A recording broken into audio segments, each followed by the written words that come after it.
अस्सलाम वालेकुम students, welcome to biology class. अगर आप मेरे चैनल पर नए हैं तो सब्सक्राइब करें और दबाएं बेल आइकन को ताकि आप रोज़ नई और इंटरेस्टिंग वीडियोस को हासिल कर सकें। So welcome to biology class.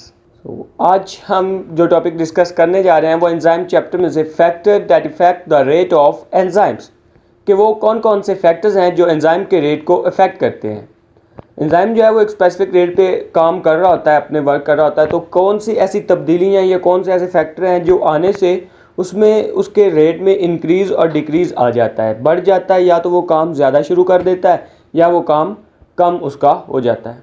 तो उन फैक्टर्स के बारे में आज हम स्टडी करेंगे। अब कोई भी ऐसा फैक्टर जो एंजाइम की शेप और उसके स्ट्रक्चर में जो है वो चेंज प्रोड्यूस कर दे, चेंज ला दे, तो वो उसकी एक्टिविटी के ऊपर बहुत ज़्यादा असरअंदाज होता है। या तो उसकी वजह से उसकी एक्टिविटी बहुत ज़्यादा कम हो जाती है या उसकी वजह से उसकी एक्टिविटी बहुत ज़्यादा बढ़ जाती है, उसका एक जो रेट है उससे वो इंक्रीज़ कर जाता है। तो नंबर 1 पे आ गया टेम्परेचर।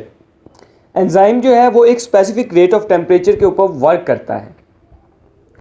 तो अब उस रेट पे जिस पे एंजाइम वर्क करता है टेम्परेचर पे, उसे कहते हैं ऑप्टिमम टेम्परेचर। ऑप्टिमम टेम्परेचर वो रेट होता है टेम्परेचर का, वो अमाउंट, वो लेवल होता है टेम्परेचर का जिसके ऊपर एंजाइम बहुत परफेक्टली वर्क करता है। और जो इंक्रीज़ होता है ना टेम्परेचर के अमाउंट में, टेम्परेचर के लेवल में इंक्रीज़ जो है वो एंजाइम की एक्टिविटी को भी इंक्रीज़ कर देता है। जैसे ही टेम्परेचर इंक्रीज़ होगा उसी तरह एंजाइम की एक्टिविटी भी इंक्रीज़ होगी। टेम्परेचर डिक्रीज़ होगा तो उसकी एक्टिविटी भी डिक्रीज़ होगी, एंजाइम की एक्टिविटी भी डिक्रीज़ होगी। क्योंकि जब टेम्परेचर इंक्रीज़ होता है तो वो एनर्जी जिसे हम कहते हैं एक्टिवेशन एनर्जी, जो एंजाइम को रिक्वायर होती है अपनी एक्टिविटी स्टार्ट करने के लिए, वो उसको कम्प्लीटली मिल जाती है बहुत आसानी से और इमीडिएटली उसको वो रिसीव हो जाती है हाई टेम्परेचर में, और वो फ़ौरन अपना रिएक्शन जो है वो स्टार्ट कर देता है और इस तरह वो जो है अपने तमाम रिएक्शंस को फास्ट रेट पे प्रोसीड करता है, वो बड़े अच्छे तरीके से उसमें काम करता है। इसी तरह अगर टेम्परेचर डिक्रीज़ हो जाए तो फिर वही इफेक्ट कि एंजाइम का जो रेट है वर्क का वो भी डिक्रीज़ हो जाएगा।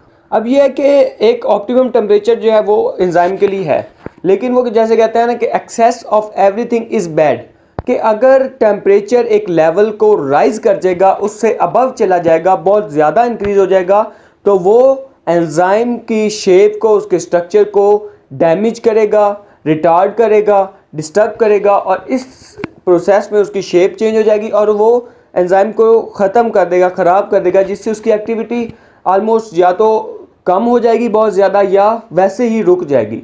सो इस प्रोसेस को, जिसमें टेम्परेचर एक लेवल से राइज कर जाता है और एंजाइम के स्ट्रक्चर और शेप को डीनेचर कर देता है या ख़राब कर देता है, उसको कहता है डीनेचुरेशन। सो एंजाइम जो है वो एक ऑप्टिमम टेम्परेचर पे ही वर्क करता है, उससे अबव वर्क नहीं कर सकता। नंबर 2 है सबस्ट्रेट कॉन्सेंट्रेशन। अब जैसा कि हमें कोई भी नया प्रोडक्ट बनाना पड़ता है तो उसके लिए हमें जो पीछे 2 चीज़ों की ज़रूरत होती है। तो जितनी ज़्यादा वो चीज़ें हमारे पास मौजूद होंगी उतना ही ज़्यादा वो जो है प्रोडक्ट हम बना सकते हैं। अब इसमें एग्जांपल ऐसे ही चाय की अगर हम ले लें, बहुत जो लिक्विड एक है वो बहुत ज़्यादा यूज़ होता है ख़ासकर एशिया में। इसमें क्या होता है कि हमें चाय पत्ती, दूध और शुगर की ज़रूरत होती है, तो जितनी ज़्यादा ये चीज़ें होंगी उतनी ज़्यादा चाय हम बना सकेंगे।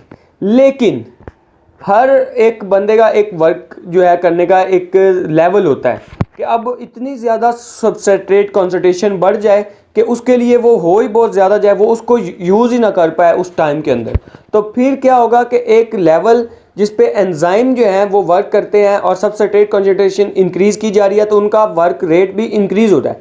लेकिन जब एंजाइम कांस्टेंट होंगे और एक लेवल ऐसा आएगा कि सबस्ट्रेट कॉन्सेंट्रेशन इंक्रीज़ किए जा रहे हैं, तो उस वक्त एंजाइम का जो रेट है वो फर्दर इंक्रीज़ नहीं होगा, क्योंकि जब एंजाइम जो है वो सिर्फ एक ही अमाउंट में प्रेजेंट है और सबस्ट्रेट कॉन्सेंट्रेशन बहुत ज़्यादा इंक्रीज़ है, उनके पास बहुत ज़्यादा जो है वो रिएक्टेंट्स मौजूद हैं, तो प्रोडक्ट बनाएंगे सही, लेकिन अब रिएक्टेंट बहुत ज़्यादा हो गए हैं तो उनको जितना उनकी पावर है एंजाइम की वो उतना ही प्रोडक्ट बनाएगा, अब एक्स्ट्रा तो नहीं ना बना सकता।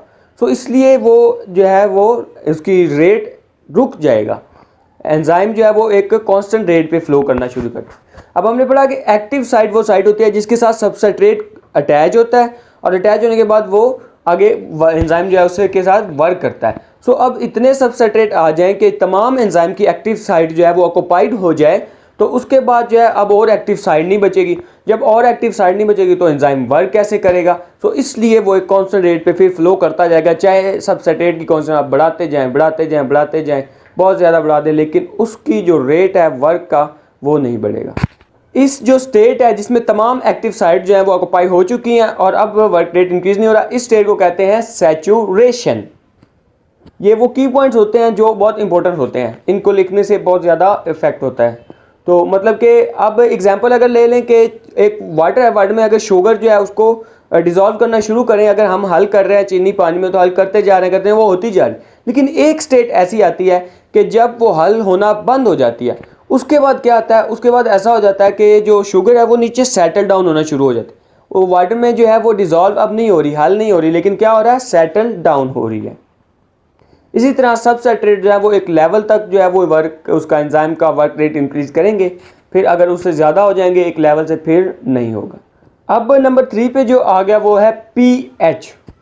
अब हर एंजाइम जो है वो एक specific narrow range of pH के ऊपर वर्क करता है, जिसे हम क्या कहते हैं, optimum pH.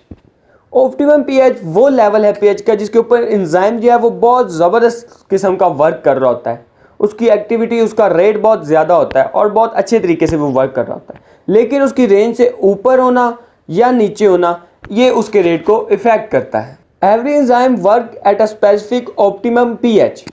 Any change in the pH will retard the enzymes activity और कंप्लीटली ब्लॉक इट। अगर थोड़ा सा भी स्लाइट चेंज भी पीएच में हुआ तो वो एंजाइम की एक्टिविटी को या तो कम कर देगा या बिल्कुल ब्लॉक कर देगा, ख़त्म कर देगा।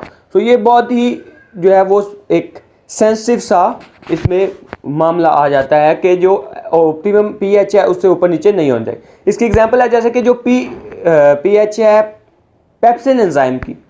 पेप्सिन एंजाइम जो है वो वर्क करता है एसिडिक मीडियम में, लेकिन जो ट्रिप्सिन एंजाइम है वो वर्क करता है अल्कलाइन मीडियम में। अब अगर जो पेप्सिन है उसका पीएच चेंज करेंगे, एसिडिक से अल्कलाइन में आएगा तो वो वर्क करना छोड़ देगा। इसी तरह ट्रिप्सिन जो है वो अल्कलाइन में वर्क करता है, अगर उसे एसिडिक में या बेसिक में भेजेंगे तो वो काम करना छोड़ देगा। सो जितने भी एंजाइम्स हैं वर्क करते हैं डिफरेंट प्लेसेस में इन बायोकेमिकल रिएक्शंस, वो एक ऑप्टिमम पीएच के ऊपर वर्क करते हैं। Any change in the pH will block the activity of enzyme completely और partially. Any change in the pH will also affect the ionization of amino acid at active site, कि amino acid की ionisation को active site के ऊपर भी effect करती है chain. तो ये वो बेसिक जो हैं वो 3 ऐसे फैक्टर हैं जो बहुत ज़्यादा इफेक्ट करते हैं एक्टिविटी एंजाइम की या रेट ऑफ एंजाइम एक्टिविटी। सो ये 9th क्लास की बुक में से लेक्चर है, तो इसलिए यहाँ पे इनको डिस्कस किया गया है। सो इस तरह एंजाइम चैप्टर का एक और टॉपिक हमने स्टडी कर लिया और मैं उम्मीद करता हूँ आपको समझ आया होगा। इंशाल्लाह नेक्स्ट लेक्चर में हम इससे आगे इस चैप्टर को स्टडी करेंगे। Thank you very much. जज़ाकल्लाह।